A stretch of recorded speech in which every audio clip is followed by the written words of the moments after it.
నమస్కారం. సార్వత్రిక ఎన్నికలు ప్రశాంతమైన వాతావరణంలో జరిగే విధంగా ఎలక్షన్ కమిషన్ యొక్క నియమావళికి అనుగుణంగా పటిష్టమైనటువంటి కట్టుదిట్టమైనటువంటి భద్రతా చర్యలన్నింటినీ కూడా తీసుకోవడం జరిగింది.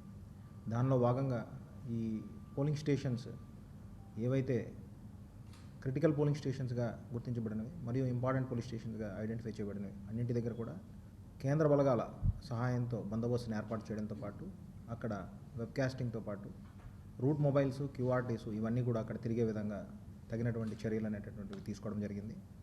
సో ముఖ్యంగా జిల్లా వ్యాప్తంగా 2200 పైచిలుకు ఫోర్స్తో పాటు కేంద్ర బలగాలైనటువంటి సెంట్రల్ పారామిలిటరీ ఫోర్సెస్తో పాటు స్టేట్ పోలీస్ ఫోర్స్ని కూడా దీనిలో బందోబస్తులో భాగంగా ఉపయోగించడం జరిగింది.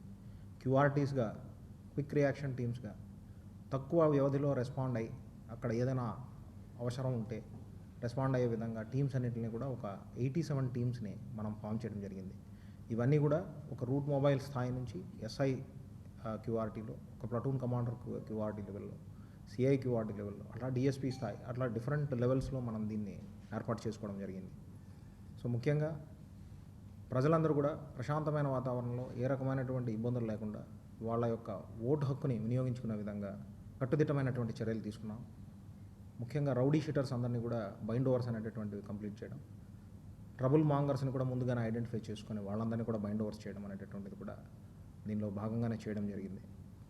సో ఎక్కడ కూడా ఏ రకమైనటువంటి అవాంఛనీయమైనటువంటి సంఘటన జరగకుండా ఉండే విధంగా మనం ఆల్రెడీ గౌరవ జిల్లా కలెక్టర్ గారు మొత్తం 100% వెబ్కాస్టింగ్ అన్ని పోలింగ్ స్టేషన్స్లోనే వెబ్కాస్టింగ్ కూడా ఏర్పాటు చేయడం జరిగింది. దీంతోపాటు అక్కడ బందోబస్తులో ఉన్నటువంటి పోలీసు సిబ్బందికి అనేకమైనటువంటి సూచనలు ఇస్తూ అక్కడ ఉండేటటువంటి ఇతర డిపార్ట్మెంట్ వారితో సహకరిస్తూ తీసుకోవాల్సినటువంటి జాగ్రత్తలు తెలియజేస్తూ ఎవరైనా అసాంఘిక కార్యకలాపాలకి పాల్పడేదానికి ప్రయత్నించినా ఓటు హక్కు ప్రజలు వినియోగించుకోవడంలో ఏ విధమైనటువంటి సమస్యలు కల్పించాలని ప్రయత్నించినా వాళ్ళ మీద కట్టుదిట్టమైనటువంటి చర్యలు, చట్ట ప్రకారమైనటువంటి కఠినమైనటువంటి చర్యలు తీసుకోవడం అనేటటువంటి జరుగుతుంది అనేటటువంటిది తెలియజేస్తున్నాం.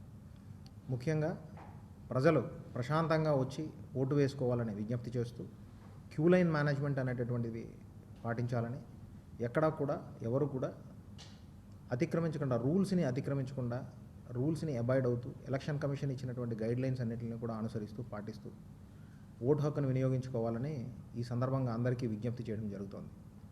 స్పెసిఫిక్గా 144 సెక్షన్ని ప్రమల్గేట్ చేసిన 30 పోలీస్ యాక్ట్ కూడా అమల్లో ఉన్న ఇవన్నీ కూడా ప్రజలు తెలుసుకొని బాధ్యతాయుతంగా ఓటు హక్కుని వినియోగించుకోవాలి.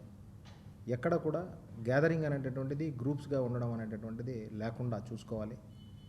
100 మీటర్ల పరిధిలో, 200 మీటర్ల పరిధిలో తీసుకోవాల్సినటువంటి జాగ్రత్తలన్నింటినీ కూడా తీసుకోవాలి. ఎవరు పోలింగ్ స్టేషన్లోకి మొబైల్స్ని కానీ తీసుకురావడం కానీ అట్లాంటివి చేయకూడదు. అలాగే మంచినీళ్ళు, ఇంకు సీసాలు ఇలాంటి వాటిని కూడా తీసుకురాకుండా ఉండాలి. ఎవరైనా రూల్స్ని వైలేట్ చేస్తే, చట్టాన్ని అతిక్రమిస్తే వాళ్ళ మీద కఠినమైనటువంటి చర్యలు తీసుకోవడం జరుగుతుంది అనేటటువంటిది మరొకసారి తెలియజేస్తున్నాను. అలాగే ఓటర్లని ప్రభావితం చేయడానికి ప్రయత్నం చేసిన, ఇండ్యూస్మెంట్ రూపంలో చేసిన దానికి కూడా చట్ట ప్రకారమైనటువంటి చర్యలన్నింటినీ కూడా వాళ్ళందరి మీద తీసుకోబడతాయి. సో ప్రశాంతమైన వాతావరణంలో ఓటర్లు ఏ రకమైనటువంటి ప్రలోభాలకు లోను కాకుండా వాళ్ళ యొక్క ఓటు హక్కుని వినియోగించుకునే విధంగా గౌరవ కలెక్టర్ గారి ఆధ్వర్యంలో శాంతి భద్రతలకు సంబంధించిన అన్ని మెజర్స్ని మనం తీసుకుంటూ సీజర్స్ అంటే చెక్ పోస్టులు ఏవైతే ఉన్నాయో ఆ చెక్ పోస్టులను కూడా కంటిన్యూ చేస్తున్నాము. దానికి సంబంధించి సీజర్స్ కూడా దాని మీద కూడా ఫోకస్ చేస్తూనే మిగిలిన బందోబస్తు ఏదైతే ఉందో పోలింగ్ స్టేషన్స్ పరిధిలో ఉన్న బందోబస్తు, రూట్ పరిధిలో ఉన్నటువంటి బందోబస్తులతో ప్రజలందరికీ కూడా వాళ్ళ యొక్క ఓటు హక్కుని వినియోగించుకోవడంలో ఏ రకమైనటువంటి అవాంతరాలు లేకుండా స్వేచ్ఛగా వాళ్ళు వినియోగించుకునే విధంగా శాంతి భద్రతలన్నింటినీ కూడా పూర్తిగా కంట్రోల్లో ఉంచుతూ వాళ్ళందరికీ కూడా ఓటు హక్కు కల్పించే విధంగా చర్యలు అనేటటువంటివి తీసుకోవడం జరిగింది.